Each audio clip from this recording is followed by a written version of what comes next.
Hello' everyone, এয়া আপোনালোকে দেখা পাইছে মোৰ হাজবেণ্ডৰ কৰি আছে অল বডি চেকআপ। আজি আধা কৰিব আৰু কালি আধা কৰিব।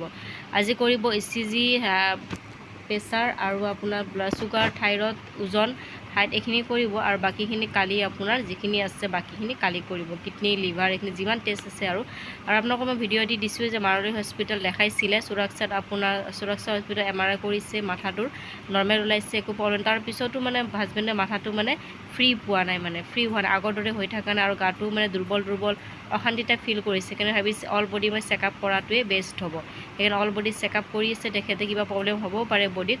মেইন প্ৰব্লেমটো হৈছে হাজবেণ্ডৰ আগতে এনেকুৱা একো হোৱা নাছিলে, এই হোলীৰ পৰা আপোনাৰ প্ৰব্লেমটো ষ্টাৰ্ট হৈছে। মেইন কাৰণটো হ'ল যে হোলীত আপোনাৰ ঠাণ্ডাই বুলি মোৰ হাজবেণ্ডে নাজানে, একো ঠাণ্ডাই কি বস্তু, একো বেয়া বস্তু নাখায়। কোনোবাই লগৰ ল'ৰাই হোলীত কি কৰিছে, ঠাণ্ডাই বুলি কৈ তাত ভাং মিলাই দিছে, জোৰ জবৰদস্তি কৰি খুৱাই দিছে, কৈছে আপোনাৰ কাৰণে স্পেচিয়েল হয় এই বুলি কৈ খুৱাই দিছে। খুৱাই কিনে কিবা মিলাইছে নে মিলোৱা নাই ভগৱানেহে জানে, টেবলেট কিবা দিছে নে কি দিছে।